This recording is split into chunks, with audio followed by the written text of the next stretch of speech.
അപ്പോൾ ഇന്നത്തെ നമ്മുടെ സിനിമ കാനിബൽ ഹോളോകോസ്റ്റ്. ഡയറക്ടർ റുഗറോ ഡിയോഡാറ്റോ സംവിധാനം ചെയ്ത് 1980-ൽ പുറത്തിറക്കിയ അടിപൊളി ഹൊറർ അഡ്വഞ്ചർ മൂവിയാണ് കാനിബൽ ഹോളോകോസ്റ്റ്. ഇതൊരു വൻ ഡിസ്റ്റർബിംഗ് മൂവിയാണ്. പല രാജ്യങ്ങളും ബാൻ വരെ ചെയ്തിട്ടുണ്ട്. Australia, US, Norway, Singapore, Finland എന്നീ പോലുള്ള രാജ്യങ്ങളിൽ ഈ മൂവി ഇപ്പോഴും ബാനഡാണ്. കാര്യമെന്തെന്നാൽ ആമസോൺ മഴക്കാടുകളെക്കുറിച്ച് കൂടുതൽ കാര്യങ്ങൾ പഠിക്കാനും അന്വേഷിച്ചിറങ്ങാനും വേണ്ടി പോയ 4 അംഗ സംഘങ്ങളെയും ഒരു ഗൈഡിനെയും ഇതുവരെ കാണാനില്ല. പോരാത്തതിനവർ തിരിച്ചെത്തിയതുമില്ല. ഈ കാര്യം ലോകമെമ്പാടും പടരുകയാണ്. ആമസോൺ കാട്ടിലേക്ക് പോയ 4 കൂട്ടുകാരെയും ഒപ്പം ആ ഗൈഡിനെയും ഇവിടെ കാണിക്കുകയാണ്. ഇത് പാസ്റ്റിലുള്ള വീഡിയോ. അങ്ങനെ അവർ പോയതിനു ശേഷം ഇവരെ ആരും ഇതുവരെ കണ്ടിട്ടില്ല. ഈ കാണുന്നത് നമ്മുടെ പ്രൊഫസർ. കാണാതായവരുടെ കേസ് അന്വേഷിച്ച് ഒരു ഡോക്യുമെന്ററി തയ്യാറാക്കാൻ വേണ്ടി ഈ പ്രൊഫസർ ആമസോൺ മഴക്കാടുകളിലേക്ക് പോവാൻ തീരുമാനമെടുക്കുന്നു. പിന്നീട് കാണിക്കുന്നത് ആമസോൺ കാടിന്റെ മുൻ പ്രദേശത്തായി വേട്ടയാടി ഭക്ഷണം തിന്നുകൊണ്ടിരിക്കുന്ന കുറച്ച് ആദിവാസി ഗോത്രങ്ങളെയാണ്. ഈ സമയത്ത് അവിടെ കാവൽ നിന്നിരുന്ന പട്ടാളക്കാർ വന്നിട്ട് അവരെല്ലാം വെടിവെച്ച് കൊല്ലുന്നു. തുടർന്ന് കൂട്ടത്തിലൊരാളെ ബന്ദിയാക്കുകയും ചെയ്യുന്നു. ശേഷം ആമസോണിലോട്ട് പോവാൻ വേണ്ടി നമ്മുടെ പ്രൊഫസർ അവിടേക്ക് വരികയാണ്. എന്നിട്ട് പട്ടാളക്കാരെ പരിചയപ്പെടുകയും കൂടുതൽ കാര്യങ്ങൾ ചോദിച്ചറിയുകയും തൻ്റെ കൂടെ വരാനിരിക്കുന്ന 2 ഗൈഡുകളെ പരിചയപ്പെടുകയും ചെയ്യുന്നു. അങ്ങനെ അവർ യാത്ര തുടങ്ങുകയാണ്. ഒപ്പം സഹായത്തിനായി അവർ പിടിച്ചു വെച്ചിരുന്ന ആ ആദിവാസിയെയും കൂടെ കൊണ്ടുപോകുന്നു. പോകുന്ന വഴിക്ക് വെച്ച് ആ കാട്ടിൽ മറഞ്ഞിരിക്കുന്ന ഭീകരനായ പുലിയെ അവർ കാണുകയും ഗൈഡ് അതിനെ കൊല്ലാൻ ശ്രമിക്കുന്നതിനിടയ്ക്ക് കാൽ തന്നെ താഴെ വീഴുകയും ചെയ്യുന്നു. എന്നാൽ പിന്നെ കണ്ടത് ഞെട്ടിക്കുന്ന കാഴ്ച. അവിടെ ഒരു മനുഷ്യന്റെ തലയോട്ടി കിടക്കുകയാണ്. ആ തലയോട്ടിയെ ചെക്ക് ചെയ്തിട്ട് ആ 4 സംഘത്തിലെ ഒരാളുടെ തലയോട്ടിയാണെന്ന് ഗൈഡിന് മനസ്സിലാവുകയാണ്. കൂട്ടത്തിലുണ്ടായിരുന്ന മറ്റേ ഗൈഡ് കഴിക്കാൻ വേണ്ടി ഒരു ജീവിയെ പിടിക്കുകയാണ്. എന്നിട്ട് അതിൻ്റെ ഇറച്ചി ആ ഗോത്രവർഗക്കാരന് കൊടുക്കുന്നു. അതവൻ പച്ചയ്ക്ക് തിന്ന് രുചിയോടെ ഇറക്കുകയാണ്. അങ്ങനെ അവർ ഉള്ളിലോട്ട് പോകുമ്പോൾ അവിടെയുണ്ടായിരുന്ന ഒരു ഭീകരനായ ട്രൈബ് അവരുടെ ആചാരപ്രകാരം അവരുടെ സ്ത്രീകൾ എന്തെങ്കിലും തെറ്റായിട്ടുള്ള കാര്യം ചെയ്തിട്ടുണ്ടെങ്കിൽ അവർ കൊടുക്കുന്ന ശിക്ഷ ഇപ്പോൾ നടന്നുകൊണ്ടിരിക്കുകയാണ്. അതിക്രൂരമായ ശിക്ഷ. ആ പെണ്ണിനെ കൊണ്ടുവന്ന് ചെളിയിൽ കിടത്തി കെട്ടിയിട്ടിട്ട് അതിക്രൂരമായി പല രീതിയിലും ദ്രോഹിക്കുകയും അവസാനം മുകളിൽ നോക്കി എന്തോ പറഞ്ഞിട്ട് തലക്കടിച്ച് കൊല്ലുകയും ചെയ്യുന്നു.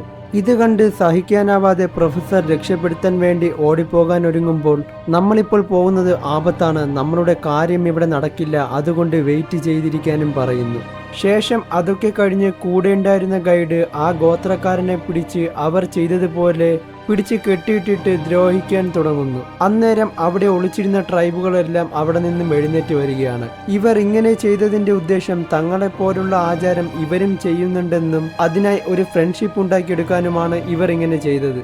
അവസാനം ട്രൈബുകൾ അവരെ വിളിച്ച് അവരുടെ സ്ഥലത്തേക്ക് കൊണ്ടുപോവുകയാണ്. തുടർന്ന് അവർ പിടിച്ചു വെച്ചിരുന്ന ട്രൈബിനെ മോചിപ്പിക്കുകയും ചെയ്യുന്നു. അവിടെ വെച്ചവർ ഒരുപാട് പേടിപ്പിക്കുന്ന രംഗങ്ങൾ കാണുകയാണ്. ഒരുപാട് മനുഷ്യരുടെ തലയോട്ടികൾ കത്തിക്കരിഞ്ഞ് ചാമ്പലായി കിടക്കുന്നതും കാണുന്നു. ഇവർ അന്വേഷിച്ചു വന്ന 5 പേരിൽ ആരുടെയെങ്കിലും തലയോട്ടികളാവാം ഇവിടെ കത്തിക്കരിഞ്ഞ് കിടക്കുന്നതെന്ന് അവർക്ക് തോന്നുകയാണ്. ഇവിടെ അവർ എന്തായാലും ജീവനോടെ ഇല്ലെന്ന് മനസ്സിലായി ട്രൈബിലെ നേതാവിന് ഒരു കത്തി സമ്മാനിച്ചിട്ട് അന്നത്തെ ഭക്ഷണവും അവിടെ നിന്ന് കഴിച്ചിട്ട് അവർ തിരിച്ചു പോവുകയാണ്. അങ്ങനെ പോകുന്ന വഴിക്ക് മറ്റൊരു കാറ്റഗറിയിൽ പെടുന്ന ട്രൈബുകളെ ഇവർ കാണുകയാണ്. ഇവരാണെങ്കിൽ കൊടും ഭീകരന്മാർ. താഴ്ന്ന ജാതിയിലുള്ള ട്രൈബുകളുടെ പെണ്ണുങ്ങളെ പിടിച്ചിട്ട് ക്രൂരമായി റേപ്പ് ചെയ്ത് കൊല്ലുന്നു. അങ്ങനെ 2 ട്രൈബുകളുടെ സംഘങ്ങളും വന്ന് ഒരു അടിപിടി ഉണ്ടാകാൻ തുടങ്ങുമ്പോൾ പ്രൊഫസറും കൂട്ടരും തോക്ക് വെച്ച് ഭീകരന്മാരെ വിരട്ടി ഒട്ടിക്കുന്നു.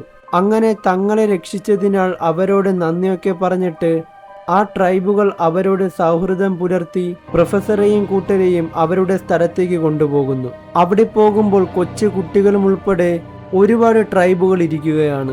തുടർന്ന് നാട്ടിലുള്ള സാധനങ്ങളൊക്കെ അവിടെ കിടക്കുന്നത് കണ്ട് മിസ്സിംഗ് ആയവരിൽ ആരെങ്കിലും ഇവിടെ വന്നിട്ടുണ്ടാകണമെന്ന് പ്രൊഫസറിനും ഗൈഡിനും മനസ്സിലാവുകയാണ്. ശേഷം പ്രൊഫസർ ട്രൈബിലെ പെണ്ണുങ്ങളോടൊപ്പം സമയങ്ങൾ ചിലവഴിച്ച് നൈസിനായി അവരുടെ കൂടെ ബാക്കിയുള്ള സ്ഥലങ്ങളെല്ലാം കണ്ടുകൊണ്ടുവരുമ്പോൾ അവരുടെ കണ്ണുകളെ അവർക്ക് വിശ്വസിക്കാനായില്ല. അവർ തിരക്കി വന്ന 5 പേരിൽ ഗൈഡിനെ ഒഴിച്ച് ബാക്കി 4 പേരുടെ തലയൊട്ടികൾ അവിടെ തൂക്കിയിട്ടിരിക്കുന്നു. അതിന്റെ കൂടെ അവർ കൊണ്ടുവന്നിരുന്ന ക്യാമറകൾ ഇരിക്കുന്നതും അവർ കണ്ട് ഇത് അവരുടെ അസ്ഥികൂടമാണെന്ന് അവർ ഉറപ്പായും വിശ്വസിക്കുന്നു. അങ്ങനെ അവർ മരിച്ചെന്ന് മനസ്സിലായതോടുകൂടി അവരുടെ ക്യാമറകളും എടുത്ത് പ്രൊഫസറും കൂട്ടരും തിരിച്ച് നാട്ടിലേക്ക് വരുന്നു. എന്നിട്ട് വാർത്താ ചാനലുകാരോട് അവിടെ നടന്ന കാര്യങ്ങളെല്ലാം തുറന്നു പറയുന്നു. ഒപ്പം അവരുടെ അസ്ഥികൂടം കണ്ടതും ക്യാമറകൾ കിട്ടിയ കാര്യമല്ല.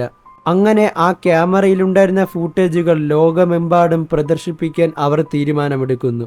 എന്നാൽ ജനങ്ങളോട് ഈ വീഡിയോസ് എല്ലാം കാണിക്കുന്നതിന് മുമ്പ് ആദ്യം നമുക്കൊന്ന് കാണണമെന്ന് പ്രൊഫസർ വാർത്താക്കാരോട് റിക്വസ്റ്റ് ചെയ്യുന്നു. അത് പ്രകാരം അതിലെ വീഡിയോസ് എല്ലാം അവർ ഒറ്റയ്ക്കിരുന്ന് കാണുകയാണ്. എന്നാൽ അതിലെ വീഡിയോസ് കണ്ട പ്രൊഫസറും കൂട്ടരും അവരുടെ കണ്ണുകളെ വിശ്വസിക്കാൻ പോലുമാകാതെ ഞെട്ടലോടെ നിൽക്കുകയാണ്. കാരണം അവിടേക്ക് പോയ ആ 5 അംഗ സംഘം അവിടെയുണ്ടായിരുന്ന ട്രൈബുകളെയെല്ലാം പിടിച്ച് ഒരു വീടിനുള്ളിലാക്കി തീ കൊളുത്തുകയാണ്. കുട്ടികളടക്കം അമ്മയുമുള്ളവരെല്ലാം കത്തിച്ചാമ്പലാകുന്നു. എന്നിട്ട് കൂട്ടത്തിലൊരാൾ ട്രൈബിലെ പെണ്ണുങ്ങളെ പിടിച്ച് റേപ്പ് ചെയ്യുകയാണ്. അതിക്രൂരമായി റേപ്പ് ചെയ്ത് കൊല്ലുന്നു.